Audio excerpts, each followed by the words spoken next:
Welcome to 2026 and a new document library layout. Yes, if you were in targeted release, you might have seen this late last year, November to December, but it is landing now in our general availability. Right, so what is this? Well, first of all, let's take a look at the message center message.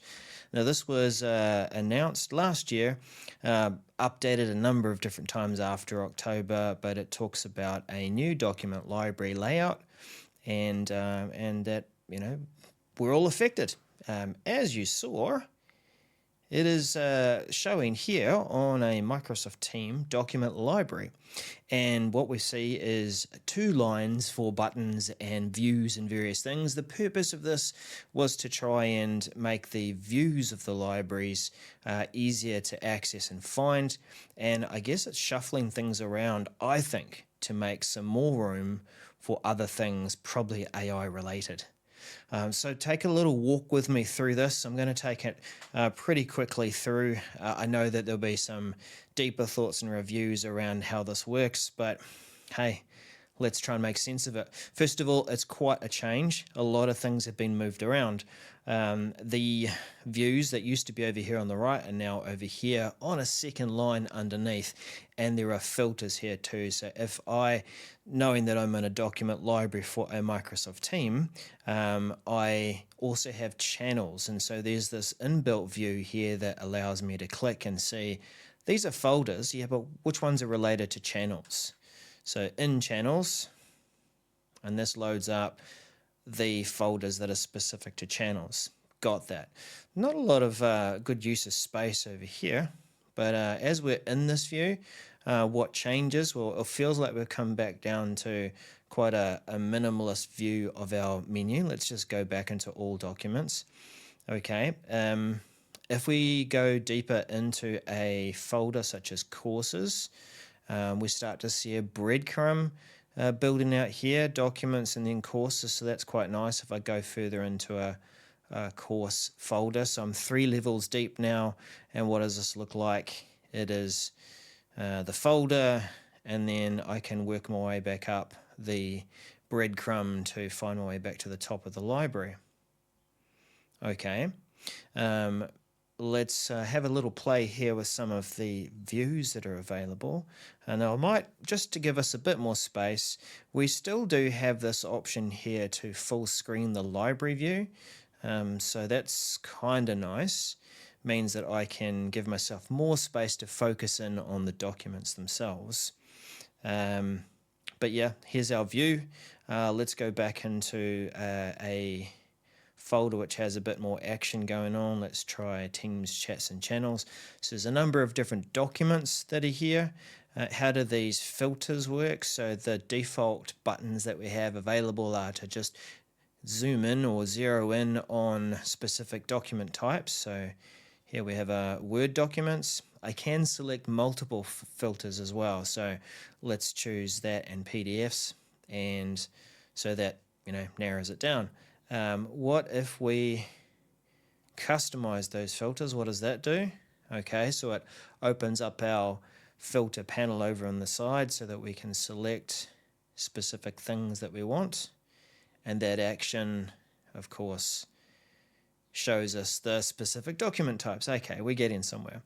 Now, interesting here, as I have made some selections to change the way that this view works, I've now got an option or something that's hinting to say, hey, do you want to save these changes? So what looks like under this view button is I can save the view and save these changes, or I can save it as a new view and reset some changes. So those are all I guess intuitive, reasonably intelligent. One thing that I found kind of interesting, let's clear all of those filters, nice, was that how does this work? Okay, so where are my buttons for creating, uploading, and working with files? So then they're over here on the far right, and clicking create and upload. Those are all our familiar options for working with content within our web browser, creating a folder. We could upload some stuff. We could choose from a different range of document types we might want to create based on, and I have uploaded a template there. So if I go a bit further down this menu, we still have those choices of uploading our own template files and making them available to make documents here. Okay, but something else I noticed that was strange or interesting is that if you are in a folder, the name of the folder itself also offers some options to create a new folder, upload, and add templates. A double up. I'm not sure why I would use it over there. I don't know if they're trying to say Microsoft's trying to save us some traveling time from over on the left-hand side to going over on the right. I'm not sure. Underneath our, well, let's just have a look at the other toolbar buttons, our typical share, copy link. All of these things still operate the way that you would expect. They're going to open up various things to, share the file as we expect as well. AI actions, I haven't used this a lot, but of course this is where we are going to be able to create agents, and a hint there to say try it out. Of course we'd expect that.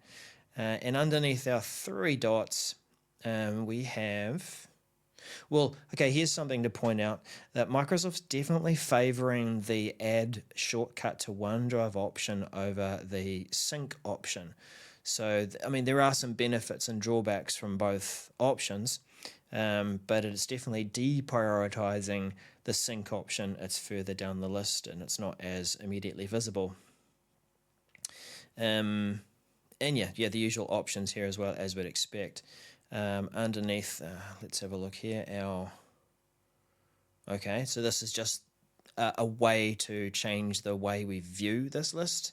So not just the views, but our list, our tiles, and how we sort things. Sort by, group by.